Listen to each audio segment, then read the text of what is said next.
Why should you care about the Red Widow character? Should you get a Hasbro Marvel Legends Red Widow action figure? Who is this fan vote winner? What is the Red Widow's role in the team Winter Guard? Is the figure comic book accurate in design? 2023 fan vote winner, the Red Widow. Is she better than the 2015 fan vote winner, Angela, or the 2020 Silk? At first glance, the design of the Red Widow action figure is very basic. A red plastic body mold with a hoodie cape. The details are best seen up close. Her eyes are all white with a black mask for the forehead. The other half of her face is covered by a red mask. There are sculpted details on the mask, like those lines you can see there is sculpted. Also for the nose, that is a sculpted piece. Hasbro made her red hoodie swept to one side, so it's not that boring to look at. The plastic cape is a hindrance to articulation as it covers nearly more than 50% of her upper torso. For this particular character design, I wish Hasbro used a wired cloth cape. The best her right arm can lift is up to this, and she can reach the back of her head at least. The best her left arm can be lifted up is 90 degrees from her hip. Displayed in the box, the plastic cape makes sense because it doesn't move. Speaking of unnoticeable details, her right shoulder is sculpted on the cape instead of being exposed out of the cape.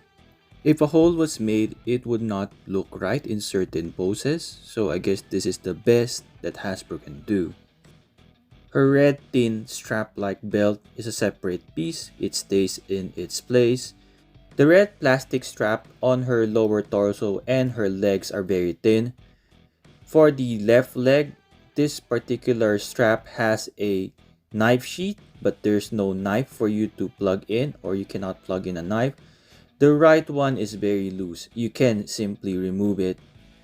It would have been nice if it was sculpted on the body, but I guess Hasbro plans to reuse this particular body for something else.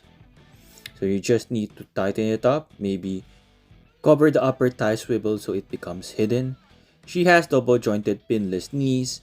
It matches the design in the comic books wherein her knee is color red while the rest of her boot is color black. Both of her feet has a peg hole underneath. For accessories, she comes with one open palm right hand and one left closed fist hand. Comparing her closed fist hand with other hands she came with, it is very small. It seems to be the wrong type of hand even if there is this widow symbol on it.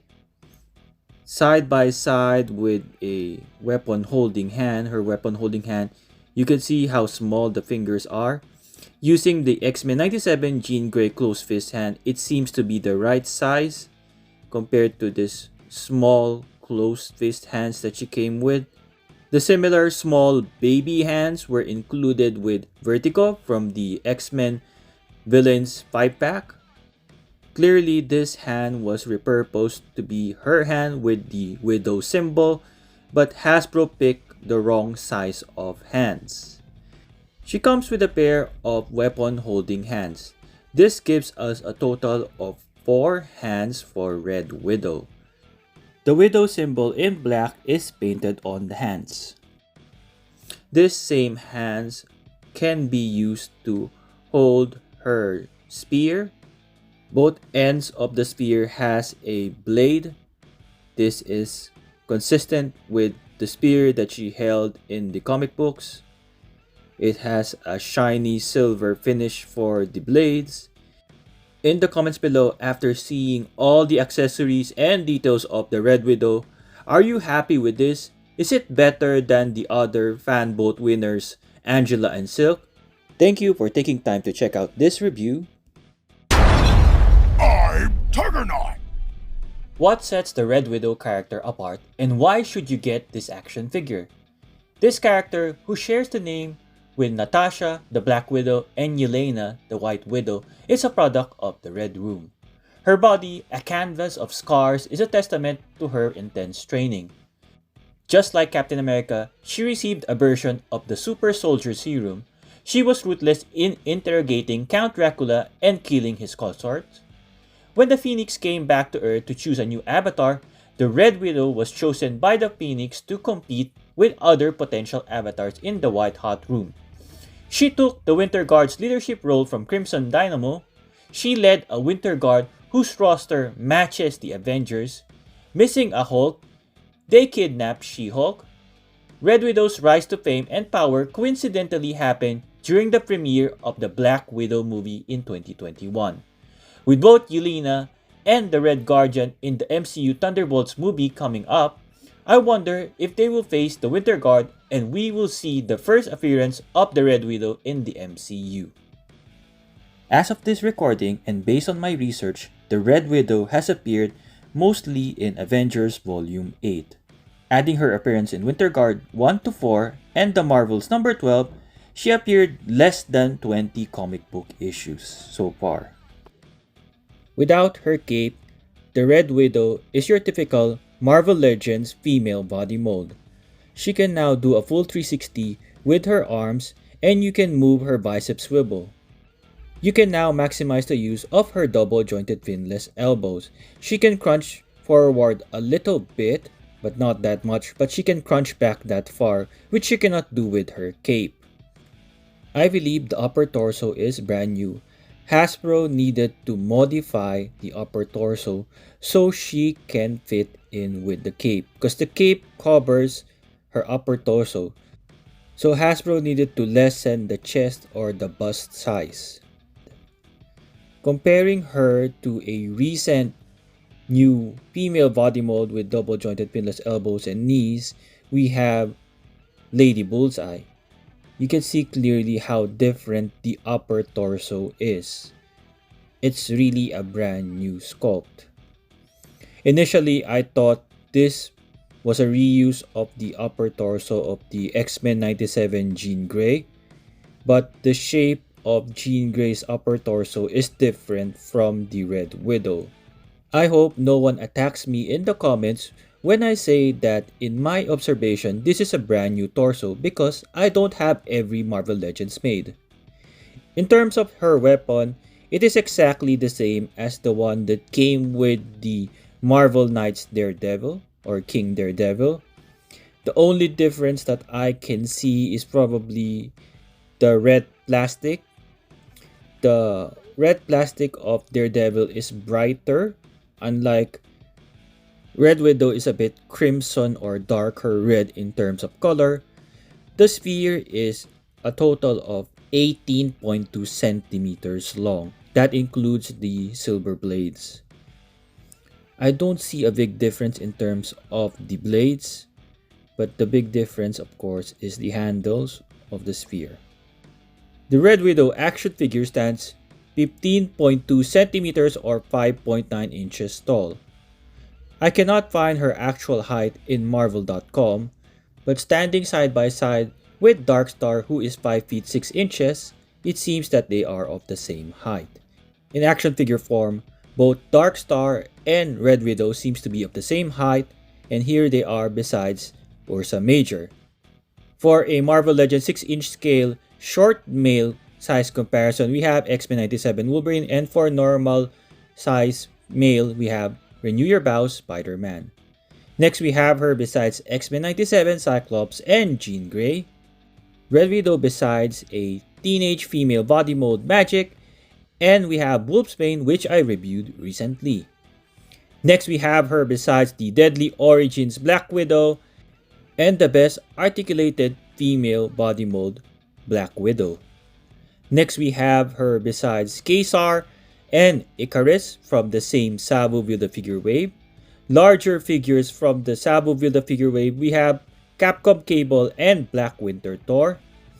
Here we have her besides Dark Phoenix and She-Hulk, Angel action figure, and Blade from the Marvel Knights wave. For some 1/12 scale comparison, we have her besides Psylocke and the brown costume Wolverine.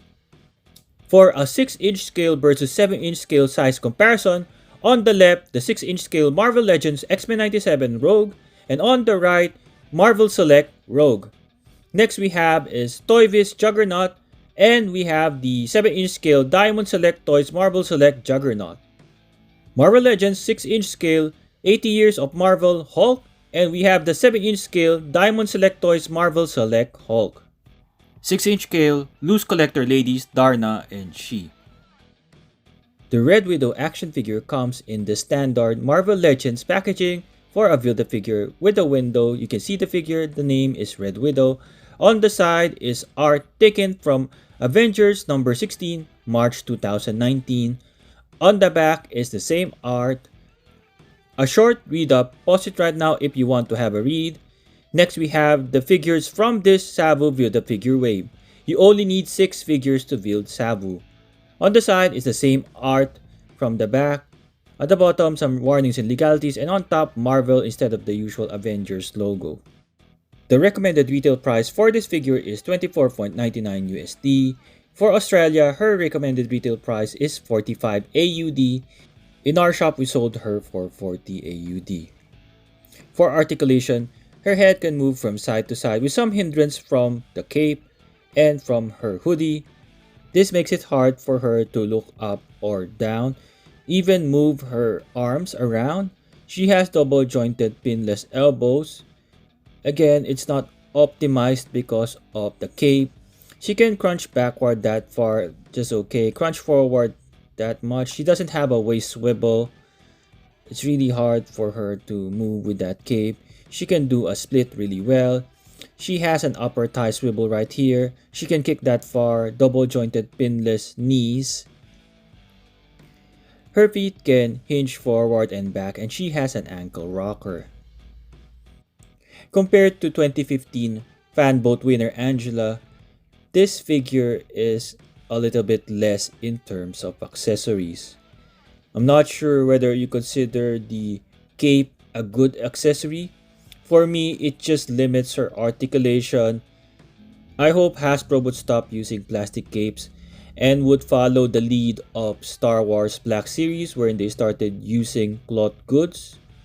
For this figure, having a bendy wire for her cape would be great. Despite of all of that, this is still one figure that you need to get, just in case she becomes really big in the comic books and appear in the MCU. If you are new to this channel, please consider subscribing, ringing the notification bell, and checking out other reviews I have on the channel. Thank you for watching. I hope you enjoyed this video and find it useful. Please like, share, subscribe, comment, and ring the notification bell.